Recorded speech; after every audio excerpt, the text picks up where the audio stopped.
नमस्कार आदरणीय दर्शक, यतिखेर सबैको ध्यान राष्ट्रपति विद्यादेवी भण्डारीतिर छ। अब विद्यादेवी भण्डारीले कसलाई प्रधानमन्त्री नियुक्त गर्नुहोला, शेरबहादुर देउवालाई कि केपी शर्मा ओलीलाई? आजको कार्यक्रममा हामी यस बारेमा विशेष रूपमा खुलासा गर्दैछौँ। हाम्रो बीचमा कानुनका ज्ञाता संविधानविद डाक्टर भीमार्जुन आचार्य हुनुहुन्छ। डाक्टर साहब, तपाईँलाई म जनता जान्न चाहन्छु, कार्यक्रमको स्वागत गर्न चाहन्छु। धन्यवाद। अब नयाँ प्रधानमन्त्रीको लागि राष्ट्रपतिले दिएको समय सकियो र राष्ट्रपति कहाँ केपी शर्मा ओलीले पनि बहुमत दाबी गर्नुभएको छ, शेरबहादुर देउवाले पनि बहुमत दाबी गर्नुभएको छ। अब को चाहिँ आधिकारिक होला त, कसको चाहिँ? पहिलो कुरा त यो एउटा कुरा हामीले रेकर्डमा राख्ने के आवश्यक छ भने कि हिजो जुन ढङ्गले राष्ट्रपतिले 76-5 बमोजिमको प्रधानमन्त्रीको लागि आह्वान गर्नुभयो, त्यसमा केही गम्भीर संवैधानिक त्रुटिहरू चाहिँ छन्। एउटा त्रुटि भनेको प्रधानमन्त्री ओली पदबाट मुक्त हुनुभएको अवस्था थिएन। उहाँले राजीनामा पनि दिनुभएको थिएन र उहाँले विश्वासको मत सामना गरेर नपाएको अवस्था पनि थिएन। अब पदबाट मुक्ति नभएको अवस्थामा, प्रधानमन्त्रीको पद नै रिक्त नभएको अवस्थामा चाहिँ त्यो आह्वान गरियो। यो चिज एउटा त्रुटिपूर्ण थियो, भोलि रेकर्डमा बस्न आवश्यक छ। अब जहाँसम्म यो दुईटाले दाबी गरे भन्ने यहाँले भन्नुभयो, मलाई लाग्छ यसले एउटा मुलुकलाई नयाँ खालको मूलभेट र द्वन्द्वमा लाने अवस्था बनायो। तर संविधानको एउटा जबरजस्त त्यहाँ विशेषताहरू के छ त भन्दा, प्रधानमन्त्री ओली अहिले पनि पदमा जीवित भएको कारणले गर्दा संविधानको धारा 76 को 5 यहाँले हेर्नु हो भने प्रतिनिधि सभाको कुनै पनि सदस्यले चाहिँ दाबी गर्न सक्छ। तर उहाँले पदबाट राजीनामा नदिएर पदमै भएको कारणले गर्दाखेरि अब उहाँको दाबीलाई नै संवैधानिक मान्ने कि नमान्ने भन्ने एउटा विवाद नै। त्यसो प्रधानमन्त्री केपी शर्मा ओलीले जसै 153 जना सांसदको हस्ताक्षर सहित राष्ट्रपति विद्यादेवी भण्डारीलाई मसँग बहुमत छ, मलाई प्रधानमन्त्री नियुक्त गर्नुपर्छ भनेर आज स्पष्ट रूपमा भन्नुभएको छ। र उहाँलाई चाहिँ जनता समाजवादी पार्टीको संसदीय दलको नेता राजेन्द्र महतो र अध्यक्ष महन्त ठाकुरले सिग्नेचर गरेर हाम्रो पार्टीको पूर्ण सहयोग छ भनेर भनेको छ। उहाँ एमालेको संसदीय दलको नेता पनि हो, अध्यक्ष पनि हो। आधिकारिकताको कुरा गर्दाखेरि राष्ट्रपतिले केलाई चाहिँ मान्ने? यसमा चाहिँ एउटा दुईवटा हामीले संवैधानिक प्रावधान हामीले हेर्न आवश्यक सिक्ने र यो कस्तो अवस्थामा चाहिँ यो 76-5 को प्रावधान चाहिँ आकर्षित हुन्छ भन्ने बारेमा मलाई लाग्छ यसमा अलिकति यो जुन खालको खेल राष्ट्रपति प्रधानमन्त्री वा जसले जे गर्यो अलिकति कच्चा खेल खेल्यो कि भन्ने लाग्छ यो बारेमा यदि कानुन र संविधानलाई हेर्दाखेरि। उदाहरणको लागि यो 76 को 3 बमोजिम चाहिँ प्रधानमन्त्री ओलीले अस्ति प्रधानमन्त्रीको पदमा शपथ लिनुभएको थियो। यद्यपि त्यो शपथको बारेमा आफ्नै खालका विवादहरू छन्, त्यसमा हामी प्रवेश नगरौँ। अब 76-3 बमोजिम नियुक्त प्रधानमन्त्रीले 76-4ले के भन्छ भने उपधारा 2 वा 3 बमोजिम नियुक्त प्रधानमन्त्रीले त्यसरी नियुक्त भएको मितिले 30 दिनभित्र प्रतिनिधि सभाबाट विश्वासको मत प्राप्त गर्नुपर्नेछ भनेर भन्छ। अब यो प्रक्रियामा चाहिँ प्रधानमन्त्री ओली जानु भएन, विश्वासको मतको प्रक्रिया संसदमा अगाडि नै बढेन। अब अत्यन्त महत्त्वपूर्ण कुरा यो संविधानमा चाहिँ मलाई लाग्छ यस पटक चाहिँ त्यो काग बाठो भयो भने के गर्छ भन्छन् नि, सायद त्यही किसिमले गर्लाम गुर्लुम हुने खतरा मैले राष्ट्रपति र प्रधानमन्त्रीको देखिराखेको छु। संविधान नै नमान्ने हो भने त अब हाम्रो यो विश्लेषणको हाम्रो यो कुराको कुनै अर्थ नै भएन।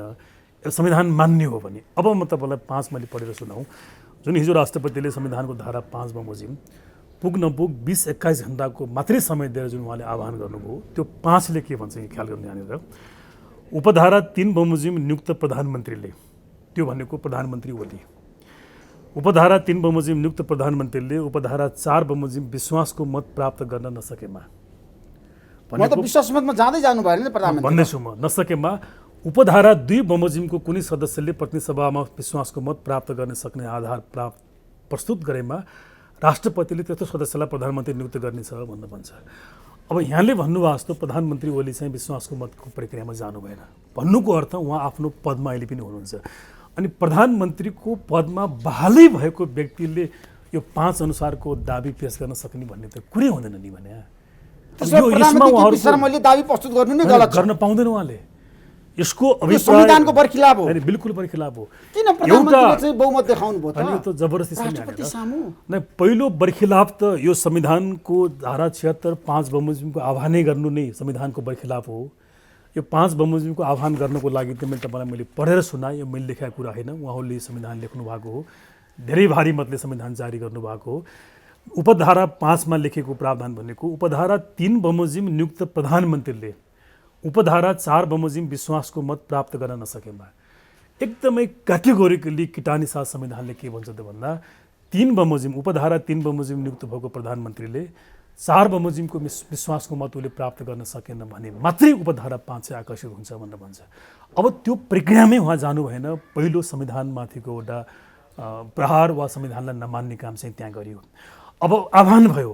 अब आह्वान भइसकेपछि म तपाईँलाई प्रश्न गर्छु, जुन व्यक्ति आजको दिनसम्म उहाँले दाबी पेश गरेको दिनसम्म प्रधानमन्त्रीको पदमा छ, त्यो पदबाट राजीनामा पनि दिएको छैन, विश्वासको मतबाट ऊ हटेको पनि छैन, अविश्वासको प्रस्ताव उसको विरुद्धमा पारित पनि भएको छैन, अनि त्यो पदमा रहेको प्रधानमन्त्रीले यो 5 को दाबी गर्न सक्छ डिसिजी? त्यस कारणले गर्दा उहाँको मन लाग्छ उहाँको दाबी नै संविधान सम्बन्ध हुँदैन। अब थाहा छैन कुनै योजना कुनै नियतले काम भएर राष्ट्रपतिले फेरि त्यही बमोजिम गर्नु हो भने मैले जान्न सक्ने भन्ने कुरा भएन। अब हामीले अन्यथा मैले तपाईँसँग अन्तर्वार्ता दिएको समयसम्मको हेर्दाखेरि चाहिँ उहाँको दाबीलाई संविधानले समर्थन गर्दैन। आज शेरबहादुर देउवा काङ्ग्रेसको सभापति संसदीय दलको नेताले पनि 149 सांसदको हस्ताक्षर सहित उहाँले बुझाउनु भएको छ, राष्ट्रपति सामु भन्नुभएको छ अबको प्रधानमन्त्री म हुँ, मलाई तपाईँले प्रधानमन्त्री नियुक्ति गर्नुहोस् भनेर उहाँले आज बुझाइसक्नु भएको छ।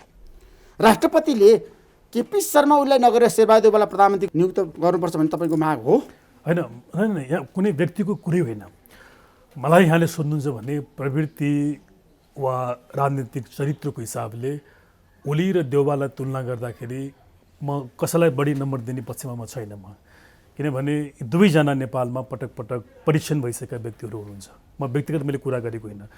मैले नितान्त तपाईँलाई मैले संविधानको मैले के कुरा गर्नु खोजेको हो भने कि उपधारा 5 बमोजिमको दाबी प्रस्तुत गर्नको लागि संविधानले प्रतिनिधि सभाको जुनसुकै सदस्यको लागि चाहिँ उसले अधिकार दिएको छ, तर प्रधानमन्त्रीको पदमा रहेको व्यक्तिको लागि चाहिँ होइन। प्रधानमन्त्रीको पदबाट उहाँ मुक्त हुनुभयो भने उहाँको हैसियत सामान्य सदस्य मात्रै रहन्छ, त्यति बेला त्यो व्यक्तिले पनि दाबी गर्न सक्छ। तर पदमै बहाल रहेको अवस्थामा, पदमुक्त नभएको अवस्थामा त्यो व्यक्तिले दाबी गर्न सक्दैन। यो संविधानको प्रावधान भएको कारणले गर्दाखेरि यदि निष्पक्षपूर्वक उपधारा 5 को यदि कार्यान्वयन गर्ने हो भने चाहिँ उपधारा 5 मा चाहिँ विश्वासको मत प्राप्त गर्न सक्ने आधार प्रस्तुत गरेमा भन्ने शब्दावली प्रयोग भएको छ। यदि ओलीको काउन्टरमा वा ओलीको अर्को पार्टमा चाहिँ कुनै सदस्य चाहे देउवा हुन जोसुकै हुन्, यदि उनले त्यो विश्वासको मत प्राप्त गर्न सक्ने यदि आधार प्रस्तुत गरेका छन्, त्यो आधार भनेको लिखित हस्ताक्षर हुन सक्ला, सांसदहरूको नाम आदि इत्यादि हुन सक्ला, यदि त्यो पेश गरेको छन् भने त्यति बेला त्यसको बारेमा सोच्नुपर्ने संवैधानिक बाध्यता राष्ट्रपतिसँग चाहिँ रहन्छ। अब शेरबहादुर देउवाले माधवकुमार नेपाल समूहको 27 जना सांसदको चाहिँ हस्ताक्षर बुझाउनु भएको छ र जनता समाजवादी पार्टीको 13 जना सांसदहरूको हस्ताक्षर शेरबहादुर देउवाले प्राप्त गरेर नेपाली कङ्ग्रेसको समर्थन लिएर उहाँ म प्रधानमन्त्रीको लागि पूर्ण रूपमा बहुमत लिएर आएको छु भनेर राष्ट्रपति सामु दाबी प्रस्तुत गरिसकेको अवस्थामा राष्ट्रपतिले शेरबहादुर देउवालाई प्रधानमन्त्री नबनाइकन यदि केपी शर्मा ओलीलाई बनाउनु भयो भने के हुन्छ त्यतिखेर? मलाई लाग्छ त्यो 3टा कुरा हुन्छ। एउटा कुरा त्यसो गर्नु हो भने हिजो उहाँले जुन आह्वान गर्नुभएको थियो त्यो एउटा नियतवश योजनाबद्ध ढङ्गले र एउटा षड्यन्त्रपूर्वक उहाँले त्यो आह्वान गर्नुभएको रहेछ भनेर बुझ्नुपर्ने हुन्छ, नम्बर 1। नम्बर 2, संविधानको अक्षरशः सम्मान भएन, पालना भएन भनेर बुझ्नुपर्ने हुन्छ। र नम्बर 3, उहाँले एउटा नयाँ खालको मुठभेड र द्वन्द्वको लागि नै मुलुकलाई निम्तो गर्नुभयो भनेर बुझ्नुपर्ने हुन्छ। तपाईँलाई म कृपया फेरि दोहोऱ्याउन चाहन्छु, यी 2टा व्यक्तिको बारेमा चाहिँ मेरो कुनै पनि पक्ष विपक्षमा प्रक्रिया र संविधानको कुरा गरेको मैले कुरा गरेँ। मैले तपाईँलाई अघि पनि मैले भनिहालेँ कि अहिलेको संविधानमा आह्वानै गर्नु मैले भनिहालेँ त्यो गलत थियो, तर उहाँले गरिसक्नुभयो। दलहरू प्रक्रियामा गइसके। एक्ज्याक्टली, दलहरू प्रक्रियामा गइसके। म त्यसलाई अन्यथा भन्दैन। अब गइसकेपछि तपाईँले मलाई सोध्नु भयो जस्तो 2टा दाबी यदि अगाडि गयो भने चाहिँ गइसक्यो के गर्ने भन्ने कुरा आयो।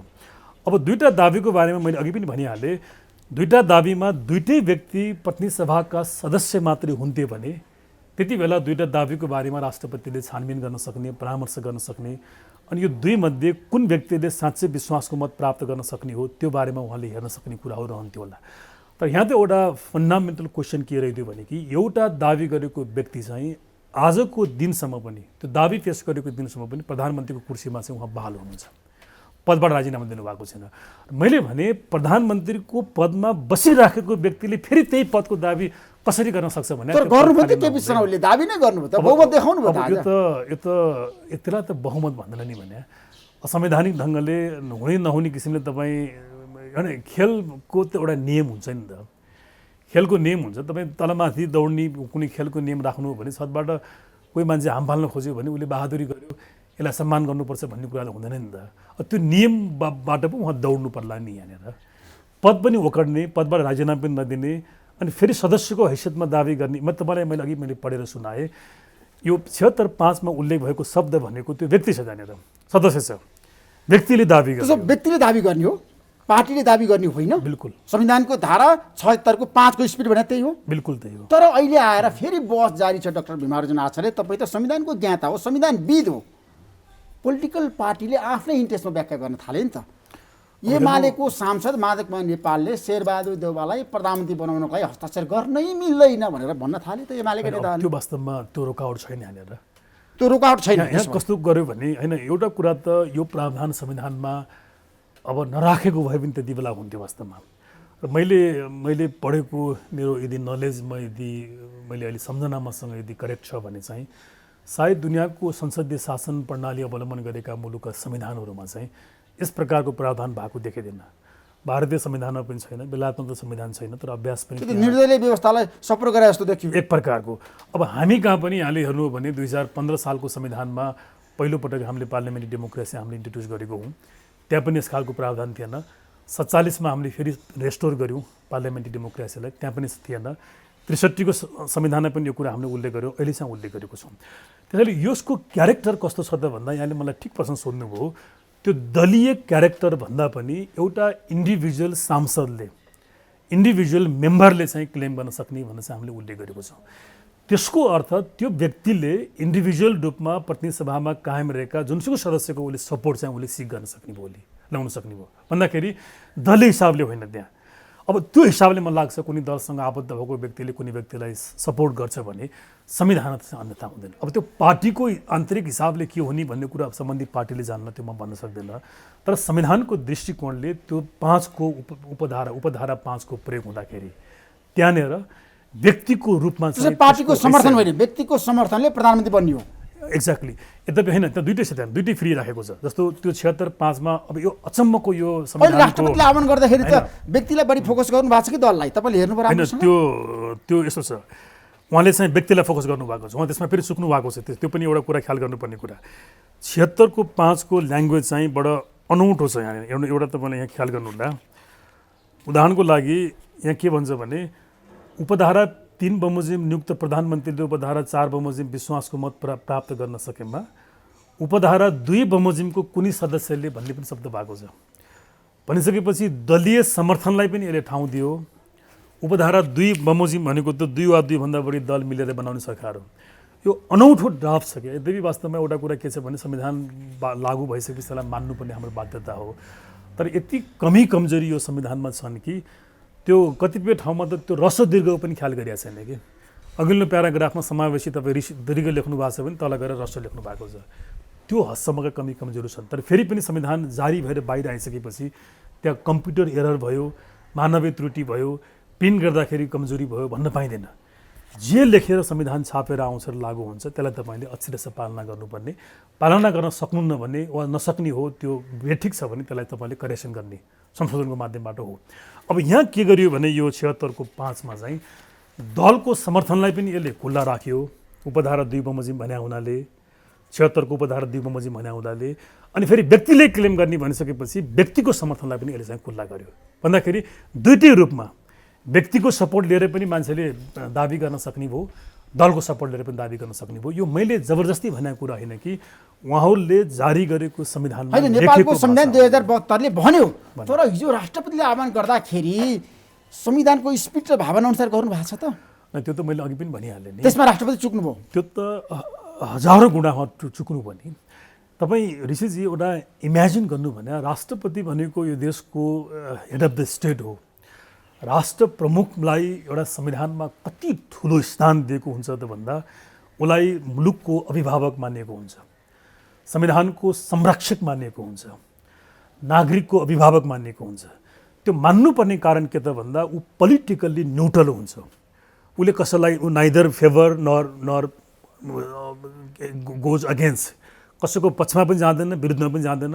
ऊ पोलिटिकल्ली न्युट्रल बस्ने भएको कारणले गर्दाखेरि उसको प्रेस्टिजलाई अनर गरेर त्यो प्रेस्टिजलाई उसले डिभाइड गर्दैन। जस्तो म तपाईँलाई एक्जाम्पल दिउँ, प्रधानमन्त्रीको अधिकार चाहिँ डिभाइडेड हुन्छ। प्रधानमन्त्रीलाई हाउसप्रति अकाउन्टेबल बनाइन्छ, उसलाई अदालतले क्वेसन गर्छ, त्यो डिभाइडेड हुन्छ। तर राष्ट्रपतिलाई हेड अफ द स्टेटको रूपमा किन मानिन्छ, किन सिम्बोलिक रूपमा मानियो हाम्रो जस्तो व्यवस्थामा भने कि उसको त्यो प्रेस्टिजलाई चाहिँ डिभाइड गरिँदैन, अनरलाई डिभाइड गरिँदैन। अनि त्यति उच्च अहोदामा बसेको मान्छेले हिजोको तपाईँ हरकत हेर्नुहोस्। उदाहरणको लागि पद्मै भएको व्यक्तिले सिफारिस गर्यो मन्त्री परिषदबाट चाहिँ, अनि त्यो संविधानमा कहीँ लेखा छ? त्यो त पद रिक्त भयो भने राष्ट्रपतिले स्वतः सिफारिस गर्ने हो नि, प्रधानमन्त्रीले भन्ने होइन नि त। त्यसलाई उहाँले एक्सेप्ट गर्नुभयो। अनि पदमै छ प्रधानमन्त्री, अर्को नयाँ प्रधानमन्त्रीको उहाँले आह्वान गरिदिनु भयो। अनि त्यो पनि 20-21 घन्टाको समय दिएर। त्यो आजसम्म दुनियाँमा कहीँ भावला ऋषिजीले भन्नु न, नेपालको विगतको यहाँले अभ्यास हेर्नु भने पहिले 7 दिन 10 दिन 20 दिनको समय दिइन्थ्यो। उहाँ आफै स्वयंले ओलीको लागि योभन्दा पहिले 76-3 को आह्वान गर्दा उहाँले 3 दिनको समय दिनुभएको थियो। अनि त्यही 3 दिन कायम गरिदिएको भए पनि त हुन्थ्यो। यसले के देखिन्छ भने कि उहाँ एकदमै ठुलो बदनियतले, नियतले, दुराशय भएर प्रधानमन्त्रीको एउटा व्यक्तिगत सम्बन्धमा म छु भन्ने खालको उहाँले आफ्नो एक्सप्रेसन गरेर जुन काम गर्नुभएको छ, मलाई लाग्छ भोलि इतिहासले यो बारे मूल्याङ्कन गर्ला। उहाँका सपोर्टरले, कार्यकर्ताहरूले जेसुकै तर्कले उहाँलाई डिफेन्ड गर्न सके पनि एउटा विवेक भएको मान्छेले, कमन सेन्स भएको मान्छेले चाहिँ उहाँको यो हरकतलाई सपोर्ट गर्न सक्दैन। उहाँले आह्वान गर्नुभयो, अब आफै फस्नुभयो यहाँ। कानुनलाई नमानेर भोलि उहाँले साँझ केही निर्णय गर्नुभयो भने यसमा हामीलाई भन्नु केही छैन। होइन, शेरबहादुर देउवालाई प्रधानमन्त्री नबनाइकन केपी शर्मा ओलीले प्रधानमन्त्री बनाउनु हो भने त्यतिखेर के हुन्छ? त्यो घोर संविधानको उल्लङ्घन, संविधानको अनादर हुन्छ। राष्ट्रपतिले फेरि एकपटक आफ्नो पदीय मर्यादालाई उहाँले चाहिँ दाउमा राखेको भन्ने चाहिँ हामीले बुझ्नुपर्छ। अब तपाईँलाई थाहा छ पार्लियामेन्ट सिस्टममा नेपालको सङ्घीय लोकतान्त्रिक गणतन्त्रको कुरा गर्ने हो भने राष्ट्रपति भनेको प्रधानमन्त्रीको रबर स्ट्यान्ड हो, होइन? प्रधानमन्त्री जे भने त्यही मान्नुपर्छ, होइन? त्यस्तो हुँदैन। बाहिर चर्चा सुरु भएको छ, राष्ट्रपतिले प्रधानमन्त्रीले जे लेखेर दिन्छ त्यही मान्नुपर्छ, रबर स्ट्यान्ड हो। ऋषिजी, त्यो हो भने म विद्यादेवी भण्डारीकी म इक्जाम्पल दिन्छु। तपाईँलाई स्मरण छ होला, नेपाली काङ्ग्रेसको नेतृत्वको सरकार भएको बेलामा, यद्यपि म यो कुनै पार्टीवाला व्यक्ति होइन, मैले 1000 पटक मैले अडियन्स समस्या कुराहरू व्यक्त गरेको छु। मैले त्यति बेला राष्ट्रिय सभाको सदस्यको नियुक्तिको लागि काङ्ग्रेसले गरेको सिफारिसलाई उहाँले त्यति बेला पालना गर्नुभयो। यदि रबर स्ट्याम्प हुन्थ्यो उहाँका मान्छेले भने जस्तो भने, त्यो हुँदैन प्लिज। राष्ट्रपतिका केही मूल्य मान्यताहरू हुन्छन्, केही सिद्धान्तहरू हुन्छ, त्यसमा एउटा स्टेवार्डसिपको डक्ट्रिन भन्ने हुन्छ। त्यो गार्जियनसिपको डक्ट्रिनमा के भन्छ भने कि कानुन र संविधानको विरुद्धमा, राष्ट्रको हितको विरुद्धमा यदि प्रधानमन्त्रीले कुनै कदम चाल्न थाल्यो भने त्यसमा अब्जेक्सन गर्ने, त्यसमाथि चाहिँ आफ्नो कमेन्ट दिने, त्यसलाई वार्न गरेर करेक्सन गर्न सक्ने अधिकार चाहिँ राष्ट्रपतिलाई हुन्छ भन्ने मान्यता राखिन्छ। म तपाईँलाई एक्जाम्पल दिउँ, 47 सालको संविधान अन्तर्गत पनि हामीले संवैधानिक राजतन्त्रको व्यवस्था गरेको थियौँ, जसमा किङलाई एक्टिभ रोल चाहिँ दिएको थिएन। तर त्यति बेला के गर्यो भने त्यो नागरिकताका कतिपय राष्ट्रको विरोधी प्रावधानलाई कानुनमा राखेर पास गर्नको लागि अर्थविधेयकको रूपमा नागरिकतालाई अगाडि बढाउन थालिएको थियो, नागरिकता सम्बन्धी विधेयकलाई। अनि राजा कहाँ त्यो पुगिसकेपछि राजाले सर्वोच्च अदालतको राय लिन्छु भन्नुभयो। त्यो बेला संविधानमा धारा 85 थियो जहाँ सुप्रिम कोर्टको राय लिन सकिन्थ्यो, अनि राष्ट्रपतिले त्यसलाई होल्ड गरिदियो। यस्ता थुप्रै इक्जाम्पल छन्। र पछि गणतन्त्र आइसकेपछि रामवरण यादवको तपाईँ हेर्न सक्नुहुन्छ, माओवादीले प्रचण्डले गरेको सिफारिस जुन थियो यो आर्मी चिफको बारेमा, त्यहाँ उहाँले आफ्नो केही रिजर्भेसन राख्नुभयो। र स्वयं विद्यादेवी भण्डारीले पनि आफ्नो उहाँले अघिल्लो कार्यकालमा केही रिजर्भेसन राख्नु भएको छ। त्यसैले यो हदसम्मको अधिकार राष्ट्रपतिलाई हुने भएको कारणले गर्दा ठ्याक्कै तपाईँले भन्नुभएको जस्तो प्रधानमन्त्रीको रबर स्ट्याम्प नै हो भन्ने कुराहरू हुँदैन। राष्ट्रपतिको स्वाभाविक अधिकार छ। यसपटक उहाँ बन्दिनु भयो कि भनेर कानुन र संविधानले लेखेकोमा स्वाभाविक अधिकार उहाँले प्रयोग गर्न पाउनुहुन्न। कानुन र संविधानमा नलेखेको अवस्थामा चाहिँ सिद्धान्तले, शास्त्रले चाहिँ उहाँलाई राष्ट्रको पक्षमा काम गर्दाखेरि संविधानका मूल्य मान्यतालाई बचाउ गर्ने हिसाबमा चाहिँ उहाँले त्यो प्रयोग गर्न सक्नुहुन्छ। तर यसपालि भइदियो के भने कि उहाँले प्रधानमन्त्री ओलीको रबर स्ट्याम्पकै रूपमा आफूलाई सम्पूर्ण रूपमा उहाँले रूपान्तर गर्नुभयो र कुनै लाज शरम नमान्न चाहिँ उहाँले त्यसलाई त्यही ढङ्गले आफूलाई प्रस्तुत गर्नुभयो। नभए एकदमै घटनाक्रमहरू यहाँले हेर्नु न भने एउटै व्यक्ति, यो त रेकर्ड हुने भयो। अब यो अझ 5 को पनि दाबी दिएर उहाँले प्रधानमन्त्री ओलीलाई नियुक्ति गर्नुभयो भने त यो पृथ्वीको योभन्दा पहिले कहिले पनि नभएको र पछि कहिले पनि नहुने रेकर्ड कायम हुने भयो। एउटै व्यक्ति एउटै प्रतिनिधि सभाको कार्यकालमा सबै धाराको प्रधानमन्त्री हुने भयो कि ऊ चाहिँ 76 1 को पनि प्रधानमन्त्री, 76 2 को प्रधानमन्त्री, 76 3 को पनि प्रधानमन्त्री, 76 5 को पनि प्रधानमन्त्री। सम्भव छ ऋषिजी?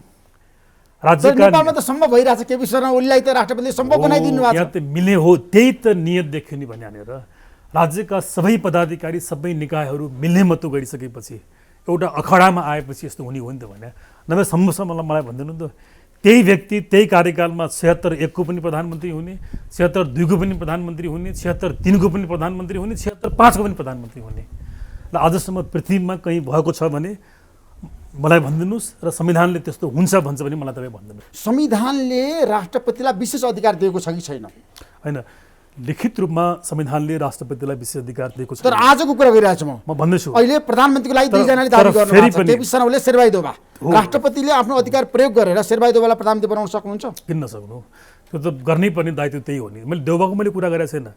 जोसुकै व्यक्ति ओली बाहेक, ओलीले राजीनामा दिनुभयो भने उहाँले पनि पाउनुहुन्छ। राजीनामा नदिकन प्रधानमन्त्रीको दाबी गर्न पाउनुहुन्न, त्यो अधिकार संविधानले दिएको छैन। बिल्कुल दिएको छैन। त्योदेखि बाहेक अरू बाँकी जम्मेलाई चाहिँ उहाँले गर्न सक्नुहुन्छ यदि उसले विश्वासको मत दिन सक्ने आधार प्रस्तुत गर्यो भने। तपाईँले जहाँसम्म सोध्नुभयो अहिलेको संविधानमा राष्ट्रपतिको बारेमा दुईवटा शब्द प्रयोग भएको छ ऋषिजी। संविधानको पालन गर्ने र संरक्षण गर्ने भन्ने शब्दावली प्रयोग भएको छ। यो बुझ्न आवश्यक छ यसको संवैधानिक फिलोसफी के हो भनेर। अघि मैले जुन भने स्टेवार्डसिपको मैले प्रिन्सिपलको मैले कुरा गरेँ, त्यो पालन गर्ने भनेको राष्ट्रपतिले आफूले संविधान पालन गर्ने भने हो, अनि संरक्षण गर्ने भनेको अरूलाई गराउने भने हो कि। अनि देखादेखि कसैले संविधानको उल्लङ्घन गर्यो भने त्यसको रमिति हुने भन्ने पनि कहीँ अधिकार प्रावधान संविधानमा हुन्छ र भन्या। तर यहाँ चाहिँ के भइदियो भने उहाँ रमिति मात्रै होइन, उहाँ त त्यसको सहयोगी हुनुभयो, मतियार हुनुभयो, किनभने घटनाक्रमले प्रमाणित गरेको छ। तपाईँ हेर्नुहोस् 76 देखि आजसम्मको ओलीको सरकार सत्ता वा प्रधानमन्त्रीको यात्रा हेर्नु हो भने प्रत्येक कदममा उहाँले असंवैधानिक ढङ्गले चाहिँ उहाँले साथ दिनुभएको छ।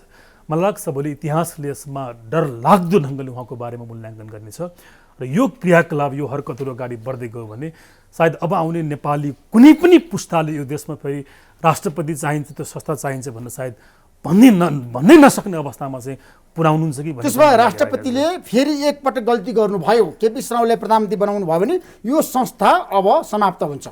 यसको विश्वासको कुनै चिज बाँकी रहँदैन मेरो विचारमा। त्यसपछि अन्त्य गर्दै पनि हुन्छ, मलाई यो चाहिँदैन पनि। राष्ट्रपति सिस्टम नै अन्त्य गरिदियो अनि किन चाहियो ल भन्नु? त्यो प्रणाली नै चाहिँदैन हाम्रो देशमा। यो त बढेन मात्रै भयो नि त भने। उहाँले कुनै पनि संविधानको, मैले अघि भने जस्तो संविधानको पालन पनि नगर्ने, अरूलाई पालना पनि गराउन नसक्ने, जस्तो मैले पालन र संरक्षणको मैले कुरा गरेँ, त्यो दुई चिजमा असफल हुने हो भने त के का लागि राख्ने भने। अब आज प्रधानमन्त्री भन्नुभएको छ, मेरै प्रश्नमा मैले उहाँलाई सोधेको थिएँ, राष्ट्रपतिले गलत निर्णय गरिरहनु भएको छ, संविधान विपरीत काम गरिरहनु भएको छ प्रधानमन्त्री भन्दाखेरि प्रधानमन्त्रीले बचाउ गर्दै भन्नुभयो राष्ट्रपति मात्रै हो संविधानको पालन गर्ने, संविधानको संरक्षक हो उहाँ। आज राष्ट्रपतिले संविधानको पूर्ण रूपमा पालन गर्नुभएको छ। राष्ट्रपतिलाई कसैले पनि विरोध गर्न मिल्दैन। त्यो विरोध गर्नु भनेको यो संस्थालाई समाबद्ध पार्ने हो, गणतन्त्र विरोधीहरूको चाहिँ हरकत हो भन्नुभएको छ। उहाँले आफ्नो त्यो लुटको संसारलाई उहाँले जीवित राख्नलाई उहाँले तर्क गर्नुभएको हो यो होइन।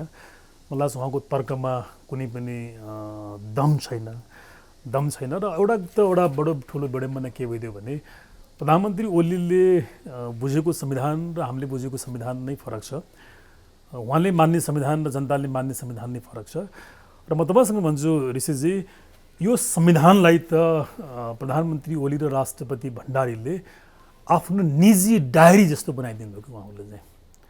निजी डायरीमा तपाईँले मनलागो कुराहरू लेख्न सक्नुहुन्छ, मेट्न सक्नुहुन्छ, थप्न सक्नुहुन्छ, आफू खुसी त्यसलाई उपयोग गर्न सक्नुहुन्छ। यो संविधानको आजको हालत भनेको उहाँहरूले, यो दुईवटा संस्थाले, सरकार र यो राष्ट्रपतिको संस्थाले चाहिँ यो संविधानलाई निजी डायरी जस्तो बनाइदियो। दुर्भाग्य। त्यो मलाई लाग्छ त्यसले उहाँले त्यो भन्नु, उहाँसँग कुनै पनि नैतिक आधार, नैतिक अधिकार छैन, सबै चिज उहाँले चाहिँ गुमाउनु भएको छ। होइन, राष्ट्रपतिमाथि प्रधानमन्त्रीको पूर्ण रूपमा भरोसा पनि छ, विश्वास पनि छ र उहाँले भन्नुभएको छ यो संस्थालाई कसैले गाली गलौज गर्न मिल्दैन। आज प्रधानमन्त्रीले बचाउ गर्दै भन्नुभएको छ। अब र हाम्रो देशमा गणतन्त्र विरोधीहरू यतिखेर सलबलाइरहेका छन् र राष्ट्रपतिमाथि आक्रमण गरिरहेका छन्। राष्ट्रपतिमाथि महाभियोग ल्याउनुपर्छ, उहाँलाई हटाउनुपर्छ भनेर त्यसमा प्रधानमन्त्रीले बचाउ गर्नुभएको छ। जुन व्यक्तिले यो व्यवस्था नै सङ्कटमा पारिदियो अनि त्यसले अरूलाई गणतन्त्रलाई फाल्न थाल्यो भन्ने कुरा सोच्यो होला र।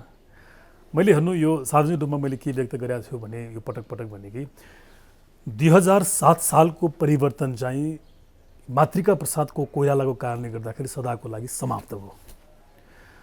अनि 47 सालको परिवर्तन चाहिँ माओवादी र त्यसपछि गिरिजाबाबुले पनि जाने नजाने उहाँले गल्ती गर्नुभएको छ राजासँग व्यक्तिगत दुश्मनले गर्दाखेरि। माओवादी र गिरिजाप्रसाद कोइरालाका कारणले गर्दा 47 सालको संविधान पछिको परिवर्तन चाहिँ समाप्त भयो, 47 को परिवर्तन चाहिँ अन्त्य भयो। र यो 62-63 को यो सम्पूर्ण उपलब्धि यदि केही हो हामीले जसलाई मानेको छौँ भने त्यो चिजको अन्त्य चाहिँ प्रधानमन्त्री र विद्यादेवी भण्डारीले चाहिँ गर्दै हुनुहुन्छ। अनि जसले यो व्यवस्था नै अन्त्य गर्ने ठाउँमा पुर्याइसकेका छ, जसले यो संविधान, कानुनी व्यवस्था, नैतिकता, मूल्य मान्यता भन्ने सारा सम्पूर्ण चिजलाई उपहास बनायो। तपाईँ ऋषिजी हेर्नुहोस् त, आज उहाँले गरेका तपाईँ नियुक्तिहरू हेर्नुहोस् त, राजदूत नियुक्तिहरू हेर्नुहोस्। राज्यको कुनै संवैधानिक निकाय आज तटस्थ छ, अदालत तटस्थ छ, स्वतन्त्र छ, निर्वाचन आयोग स्वतन्त्र छ, अख्तियार दुरुपयोग अनुसन्धान आयोग स्वतन्त्र छ।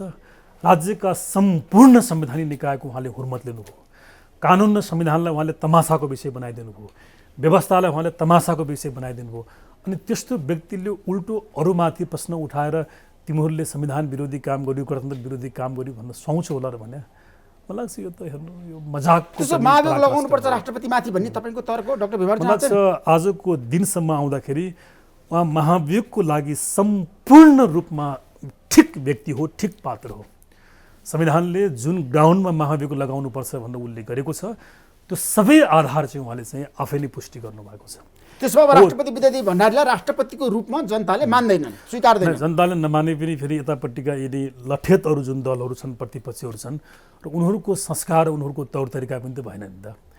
एकातिर उनीहरूले प्रधानमन्त्री र ओलीले गरेको कदम कामलाई संविधान विरोधी भनेर उनीहरूले भन्छन्, अर्कोतिर त्यो प्रक्रियामा उनीहरूले साथ पनि दिइराखेका छन् भन्दाखेरि यी यति निकम्मा भएको कारणले गर्दाखेरि मलाई लाग्छ उहाँहरूमाथि कारबाही हुने, उहाँहरूमाथि महाभियोग लाग्ने सम्भावना चाहिँ म देख्दैन। तर फेरि पनि कानुन र संविधानको दृष्टिकोणले हेर्ने हो भने मलाई जति जुन ढङ्गले उहाँहरूले कानुनको अनादर गर्नुभयो, आफ्नो इमान्दारीपूर्वक ड्युटी उहाँले गर्नु भएन, संविधानको उल्लङ्घन गर्नुभयो, त्यो चिज चाहिँ महाभियोगको लागि सफिसियन्ट छ। तर यो प्रतिपक्षले, देउबा नेतृत्वको प्रतिपक्षले, प्रचण्डको नेतृत्वको दलले, अरू उपेन्द्र बाबुरामजीका दलहरूले उहाँको विरुद्धमा महाभियोग लगाउने म सम्भावना देख्दैन। म तपाईँसँग एउटा गम्भीर र एउटा ठुलो स्ट्रङ कुरा के गर्न चाहन्छु भने यसको पछाडिको कारण के हो भने यी दुईटै चिज दुईतिर भए पनि एउटै शक्तिबाट एउटै इन्ट्रेस्टको लागि सञ्चालित छन् क्या यिनीहरू चाहिँ।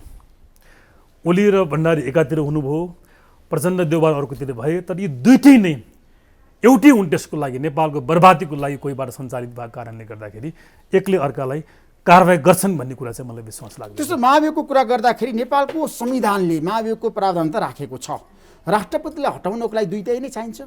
होइन, यसमा ऋषिजी के भयो भने कि कानुनको प्रयोग यो मुलुकमा व्यक्ति अनुसार चाहिँ गलत ढङ्गले प्रयोग हुँदै आएको छ। म तपाईँलाई इक्जाम्पल दिउँ, यो संविधान जारी भइसकेपछि पहिलो पटक महाभियोगको प्रक्रिया यो लोकमान सिंह कार्कीको विरुद्धमा चाहिँ प्रारम्भ भयो। अनि दोस्रो चाहिँ त्यति बेलाको प्रधान न्यायाधीश सुशीला कार्कीको विरुद्धमा प्रयोग भयो। यद्यपि महाभियोग सम्बन्धी कानुनले के भन्छ भन्दा प्रतिनिधि सभाका 1/4 सांसदहरूले महाभियोगको आवेदन अगाडि बढाइसकेपछि त्यहाँ सभामुखले एउटा समिति गठन गर्नुपर्छ, समितिले त्यसको बारेमा छानबिन गर्छ अनि एउटा प्रतिवेदन दिन्छ, त्यो फेरि दर्ता हुन्छ। त्यो दर्ता भइसकेपछि मात्रै महाभियोगको प्रस्ताव दर्ता भएको मानेर त्यो पद चाहिँ निलम्बन हुनुपर्ने भन्ने चाहिँ कानुन हो। तर लोकमान सिंह कार्कीको कारणले गर्दाखेरि त्यति बेला हाम्रो नजिर के बनायो त्यो भने 1/4 सांसदहरूले आवेदन दर्ता गरे भने मात्रै पनि त्यो पद चाहिँ स्वतः निलम्बन हुने हामीले बनायौँ। त्यो नजिर भएको कारणले गर्दाखेरि अब नेपालमा राष्ट्रपति होस् वा जुनसुकै संवैधानिक निकायको पदाधिकारी जसको विरुद्ध महाभियोग लाग्न सक्छ, यदि महाभियोगको प्रस्ताव चाहिँ 1/4 सांसदले अगाडि बढायो भने बढाएकै दिनमा चाहिँ त्यो पद चाहिँ निलम्बन भएको मान्नुपर्छ। त्यो राष्ट्रपति पद निलम्बन हुन्छ, स्वतः हुन्छ, महाभियोग प्रस्ताव दर्ता भएकै दिनदेखि स्वतः हुन्छ। त्यसो भए राष्ट्रपतिले यदि अहिलेको संविधानको भावना अनुसार काम गर्नु भएन, मर्मलाई उहाँले चाहिँ मान्नु भएन भने यो सिस्टम र राष्ट्रपति प्रणाली चाहिँ समाप्त हुन्छ, गणतन्त्र र संहिता। होइन, यसो हुन्छ, यो अहिलेको यो रूपको चाहिँ यिनीहरूले अन्त्य होइन, संविधानको मर्म र भावना अनुसार राष्ट्रपति अगाडि बढ्नु भएन भने मैले बुझेँ। तर नयाँ ढङ्गको फेरि एउटा विकृत स्वरूपको व्यवस्था यिनीहरूले आउँछ होला यिनीहरूले। फेरि तपाईँ एउटा कुरा के क्लियर हुनुहुन्छ भने मलाई कहिलेकाहीँ मेरा अडियन्सहरूले मलाई माया गर्ने साथी शुभेच्छुले एउटा प्रश्न के गर्नुहुन्छ भन्दा तपाईँका पनि थुप्रै संविधानप्रति विमतिहरू थिए, यो व्यवस्थाप्रति विमतिहरू थिए। आज ओली र विद्यादेवी उहाँहरू मिलेर यो संविधानलाई, व्यवस्थालाई उहाँहरूले ध्वस्त गर्दै हुनुहुन्छ भने किन आपत्ति जनाउनुहुन्छ, खुसी हुनुहोस् न भन्ने खालको मलाई क्वेसन गर्छ।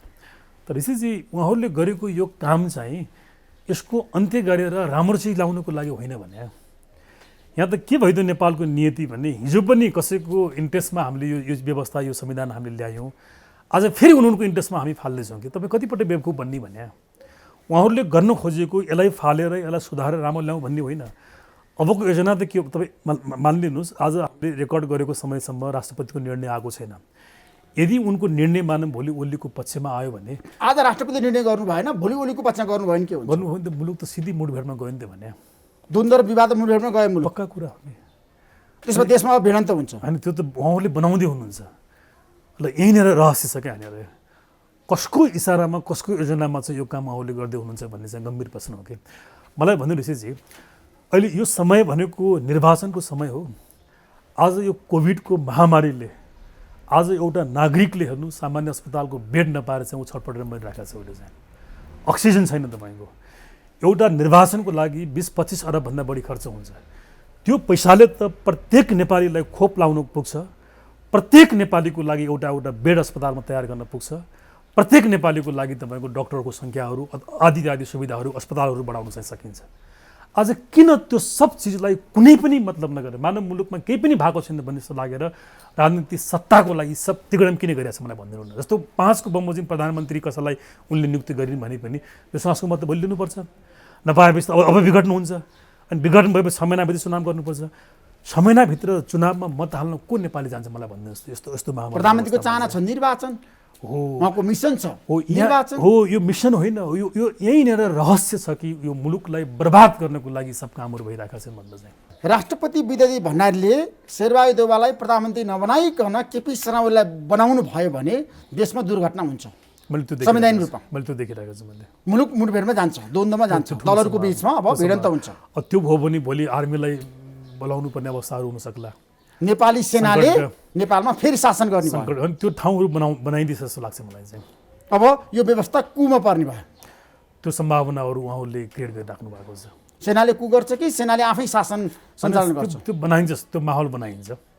किनभने अब मान्नु यो प्रधानमन्त्री र सेनापतिको बिचमा पनि कुराकानी भइरहेछ पछिल्लो समय, तपाईँले हेर्नु भएको छ? त्यो सुन्नुमा आएको छ त्यो कुरा चाहिँ। त्यसमा सेनाले कुको लागि आफूलाई तयार पार्यो। अनि सेना आफैले भन्दा पनि उसलाई निम्तो गरिन्छ जस्तो लाग्छ मलाई चाहिँ। कसले निम्तो गर्ने? यही अहिले माहौलले निम्तो गर्ने त्यो अहिलेको प्रधानमन्त्री केपी शर्मा ओलीले हुनसक्छ। उहाँ सैन्य शासन ल्याउन चाहनुहुन्छ।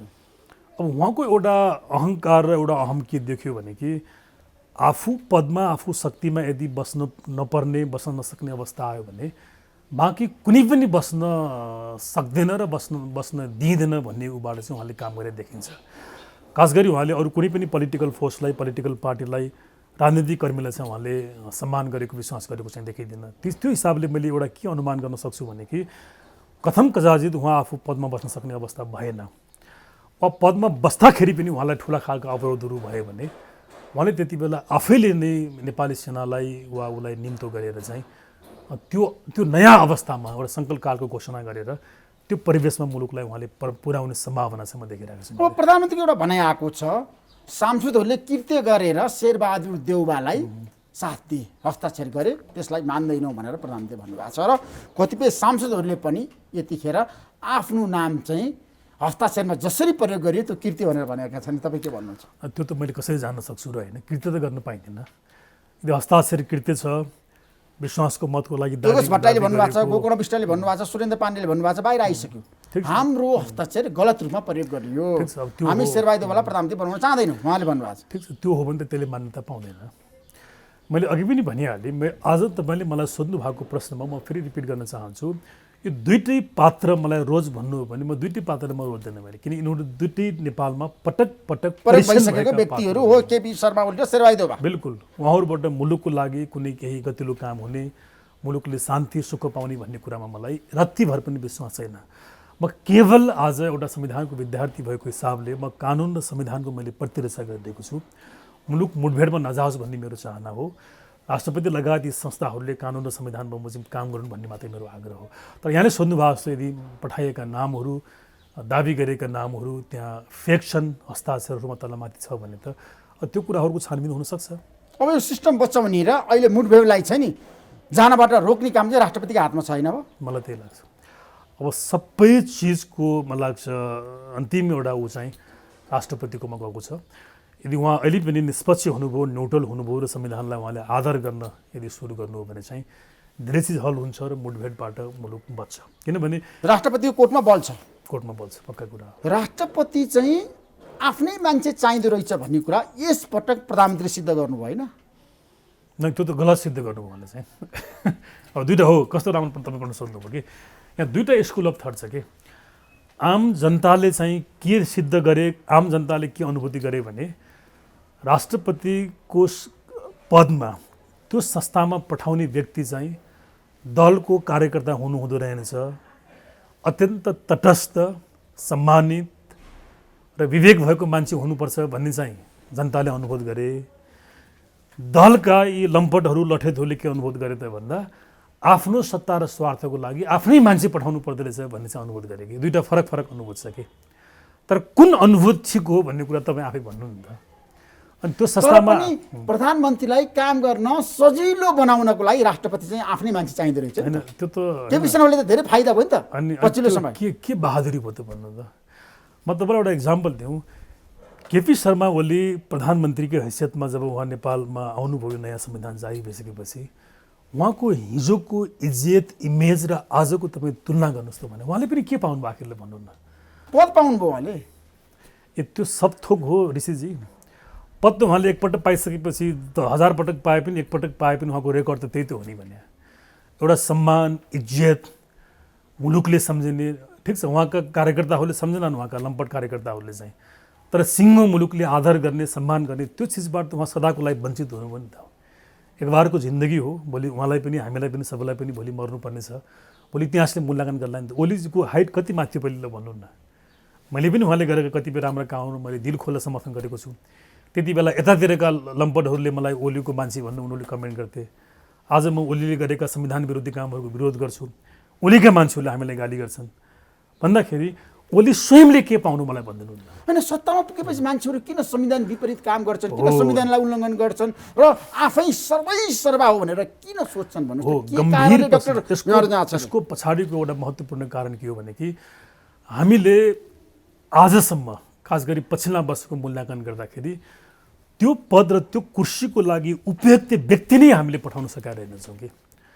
जब गलत पात्र तपाईँको गलत स्थानमा चाहिँ पुग्यो भने त्यसको हैसियत, त्यसको मर्यादा, त्यसको महत्त्व नै उसले बुझ्दो रहेनछ।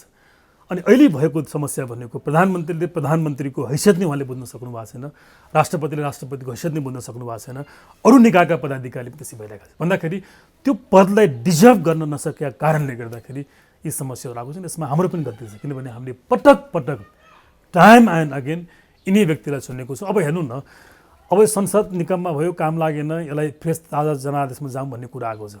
अनि यो काम लागेन भन्ने हो भने त भोलि आउने संसद पनि त यस्तै संसद त हो, यिनै व्यक्ति त हो, त्यो किन काम लाग्छ, त्यसमा कहिले पनि चुनाव नगरे भएको नि त भन्ने। पार्लियामेन्ट किन चाहियो मलाई भनिदिनु न। त्यो भावनाले हामीले गरेको गल्ती के हो त भन्दा हामीले चाहिँ सही मान्छेको छनौट हामीले गर्न सकेनौँ।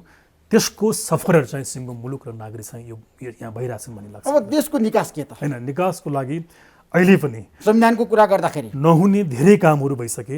अहिले पनि मेरो अन्तिम मेरो सुझाव राष्ट्रपतिज्यूलाई के छ त भन्दा 76-5 को आह्वान तपाईँ आफैले गर्नुभएको हो, जुन गर्नुपर्ने अवस्था आइसकेको थिएन प्रधानमन्त्री पद नै भएको कारणले गर्दा। नम्बर 1। नम्बर 2, तपाईँले अत्यन्त पूर्वाग्रही भएर खालि 20-21 घन्टाको समय दिएर आह्वान गर्नुभयो, त्यो गलत थियो। तर फेरि पनि दाबीहरू गए। दाबी गइसकेपछि अब तपाईँ एकपटक अन्तिम पटक तपाईँ निष्पक्ष भइदिनुहोस् र के गर्नुहोस् भने कि प्रधानमन्त्री ओली पदमै भएको कारणले गर्दाखेरि उहाँले त दाबी नै गर्न मिल्दैन, त्यो दाबीलाई तपाईँले अस्वीकार गरिदिनुहोस्। अब अर्को व्यक्तिको दाबी, देउबाको दाबी आयो। अब देउबाको दाबीमा यदि उहाँले दाबी गरेका नामहरू फेक छन् भने, हस्ताक्षरकृत छन् भने त्यसलाई जाँचबुझ गर्ने अधिकार तपाईँसँग छ। म यसमा परामर्श लिन्छु, म सल्लाह लिन्छु, तपाईँले भन्न सक्नुहुन्छ। यदि फेक छन् भने तपाईँले फेरि अर्को मौका छ, तपाईँ त्यो प्रावधान बमोजिम अर्को व्यक्तिलाई दिनुहोस् र संविधानलाई ट्र्याकमा ल्याउनुहोस्। मलाई लाग्छ यति गर्यो भने चाहिँ कम्तीमा तत्कालीन देखेको एउटा मुठभेडबाट मुलुक बच्छ, संविधान, राष्ट्रपति, प्रधानमन्त्री सबैको इज्जत बच्छ। अनि त्यो गरेर पनि मानव प्रधानमन्त्री भोलि बन्यो 76-5 को कानुन बमोजिम र उसले विश्वासको मत पाएन भने त विधिवत रूपमै संविधानले नै त्यति बेला संसदको विघटन गर्न दिन्छ र हामी नयाँ चुनावमा जान सक्छौँ। यति गरिदियो मानव राष्ट्रपति संस्थाले, कार्यालयले भने मलाई लाग्छ अबको दिनहरूमा केही हदसम्म हामीले शान्तिपूर्वक बस्न पाउने, सास फेर्न पाउने अवस्थाको चाहिँ सिर्जना हुन्छ। तर हाम्रो देशको सम्पूर्ण शासन सत्ता त अहिले अदालतमा छैन त, सर्वोच्च अदालतको हातमा छैन त, होइन र देशको शासन सत्ता। दलको हातमा छ र प्रधानमन्त्रीको हातमा छ र प्रधान न्यायाधीशको हातमा छ नि त। नै मलाई लाग्छ मैले त बारम्बार मैले लेखेर बोलेर प्राइभेटमा उहाँहरूलाई भेट्दा पनि भन्ने गरेको छु कि दुनियाँको लोकतन्त्रको भविष्य कस्तो हुने, जनताको स्वतन्त्रताहरू अधिकारहरू जीवित रहने कि नरहने भन्ने कुरा सबै कुरा अदालतको स्वतन्त्रता र निष्पक्षतामा चाहिँ भर पर्छ। अदालत पनि स्वतन्त्र रहेन, निष्पक्ष रहेन भने अब त्यो देशमा कुनै चिज बाँकी रहँदैन, खास गरी आधुनिक राज्यको कुरा गर्दाखेरि। अब अहिले चाहिँ त्यसमाथि पनि गम्भीर प्रश्नहरू उठे। जस्तो म तपाईँलाई पछिल्लो इक्जाम्पल दिउँ, शपथको विषयमा प्रधान न्यायाधीश स्वयं चाहिँ त्यो शपथ ग्रहण कार्यक्रममा हुनुहुन्थ्यो। पछि त्यो कार्यको विरुद्धमा अदालतमा मुद्दाहरू परे, उहाँले आफै सुनाइ गर्नु, आफै सुनाइ नगरेको भए पनि त हुन्थ्यो नि भने भन्नु न। त्यसले के म्यासेज गर्यो मलाई भनिदिनुहोस् त। त्यसले उहाँलाई के फाइदा भयो, न्यायालयलाई के फाइदा भयो? मलाई लाग्छ यो गम्भीर प्रश्न अहिले देखेका कारणले गर्दाखेरि मेरो आग्रह त त्यही हो। म न्याय अदालतसँग सम्बद्ध छु। यसका जति पनि दर्शनहरू छन्, फेरि नेपालको अदालत र न्यायिक इतिहास भनेको गर्व गर्न लागेको छ। यस्तो त कहिले पनि थिएन भने नेपालको न्यायालय पञ्चायतमा, जबकि संविधानले अदालत स्वतन्त्र बनाएको थिएन तर व्यवहार स्वतन्त्र थियो। अहिले संविधानले न्यायालयलाई स्वतन्त्र बनाएको छ तर व्यवहार स्वतन्त्र छैन। यति ठुलो फरक छ। त्यो चिज मलाई लाग्छ न्यायाधीशहरूले, प्रधान न्यायाधीशले चाहिँ बुझिदिनुपर्छ। कार्यपालिका वा कुनै निकायको मलाई लाग्छ प्रभावमा उहाँहरू आउन, न्यायपालिका चाहिँ कार्यपालिकाबाट निर्देशित छ, त्यो कुरा मान्नुहुन्छ तपाईँ? त्यो ठुलो गुनासो, त्यो गर्नु न्यायालय त्यस्तो हुनु हुँदैन। अहिलेको प्रधान न्यायाधीश कहाँ चुक्नुभयो त चोलेन्द्र शमशेरद्वारा? अनि यस्तोमा चुक्नुभयो। उहाँको सबैभन्दा उहाँ चुकेको कारण ठाउँ कहाँ देखियो भने कि संवैधानिक परिषदसँग सम्बन्धित जुन विवादास्पद अध्यादेशहरू आए र त्यो अध्यादेश मार्फत चाहिँ जुन खालका नियुक्तिहरू भए, त्यो नियुक्ति हुँदाखेरि उहाँ आफै उपस्थित भएर उहाँ एकपल्ट चुक्नुभयो, नम्बर 1। अनि नम्बर 2, अनि ती विवादलाई फेरि उहाँले अदालतमा ल्याएर कतिपय विवादहरू उहाँले आफै सुनवाई गर्नुभयो। यो 2 ठाउँमा चाहिँ उहाँ नचुक्नु पर्थ्यो। उहाँ देशमा निकाह संविधानले दिँदैन भन्नेहरू धेरै छन्। राजनीति रूपमै निकाह दिनुपर्छ, अदालतले पनि निकाह दिने होइन भन्नेहरू पनि धेरै छन्। हाम्रो देशमा संविधानको मर्म र भावनालाई कसैले पनि अहिलेसम्म आत्मसात गरेका छैनन् नेतृत्वमा पुग्नेहरूले, कार्यकारी प्रमुखहरूले। अब नेपालको संविधान समाप्त भयो होइन, त्यो घोषणा गर्नु मन लाग्छ अलिक छिटो हुन्छ र त्यो राम्रो पनि हुँदैन। यहाँले भन्नुभयो जस्तो फेरि अल्टिमेटली निकास दिने भनेको त रुल अफ लले नै हो। यो नेताहरूले, राजनीतिक कर्मीहरूले के बुझ्न आवश्यक छ भने आजसम्म संसारको कुनै पनि समस्या, कुनै पनि द्वन्द्वको निकास चाहिँ केवल पोलिटिकल्ली मात्र सम्भव छैन। त्यो पोलिटिकल्ली दिँदाखेरि पनि तपाईँले कहीँ न कहीँ कानुन र संविधानलाई चाहिँ बेस बनाएको हुनुपर्छ। मैले अघि पनि भनिहालेँ, यो संविधानमा तमाम त्रुटिहरू छन् ऋषिजी, मेरा पनि थुप्रै विमति छन्। सङ्घात्मक राज्यको त म दिन 1 देखि म विरोधी मान्छे हुँ। मेरो व्यक्तिगत कारण होइन मुलुकलाई हित गर्दैन भनेर यस्ता तमाम कुराहरू छन्। तर फेरि पनि मैले कहिले पनि जीवनमा कानुन पढेदेखि, कानुन बुझ्ने भएदेखि आजसम्म चाहिँ जारी भएको, चालु भएको कानुन र संविधानलाई मान्नु हुँदैन, मैले मान्दैन, टेर्नु हुँदैन भनेर मैले कहिले पनि भनेको। यसको पछाडिको कारण के छ भन्दा कानुनी अनुशासन हो। यो संविधानलाई तोडे तपाईँले भने जस्तो यसलाई मानेनन्, यो खालको अन्त्य मृत्यु भएको अवस्थामा यसले पुऱ्याए। तर त्यसको बावजुद पनि तपाईँले संविधान अब जीवित रहेन, यो मृत्यु भयो, यसलाई फाल्दिउँ भन्ने खालको हामी निष्कर्ष निकाल्यौँ भने त्यसले धेरै ठुलो अराजकता निम्ताउने भएको कारणले गर्दा मेरो अझै पनि अन्तिम आग्रह के छ भने राज्यमा विवादहरू हुन्छन्, राज्य सत्ताका नेताहरूका महत्त्वाकांक्षाहरू हुन्छन्, तर ती सबका बावजुद पनि योभन्दा पहिले, आजभन्दा पहिले जे भएका भए पनि, प्रधानमन्त्रीले जे गरेको भए पनि, राष्ट्रपति जे गरेको भए पनि अन्तिम एकपटक चाहिँ यो प्रक्रियाको बारे मैले कुरा गरेको, कानुन र संविधानको अनुसरण हामीले गरौँ। त्यति गऱ्यौँ भने पनि मलाई लाग्छ अहिले देखेको तत्कालको समस्या हाम्रो हल हुन्छ र हामी एउटा ट्र्याकमा आउँछौँ। अनि त्यसपछि फेरि भोलिका दिनमा यो संविधान कानुनमा कुनै त्रुटि छ भने त्यसलाई हामीले करेक्सन गरौँला, नचाहिने भए फालौँला। तर त्यो फाल्ने पनि हाम्रो तागतले फाल्ने हो कि हाम्रो तरिकाले फाल्ने हो। यो अरूको उसकाहटमा चाहिँ हामीले फाल्ने होइन। Thank you so much doctor Bhimarjan. महत्त्वपूर्ण समय दिनुभयो। तपाईँलाई म धेरै धेरै धन्यवाद दिन चाहन्छु। नमस्कार। धन्यवाद।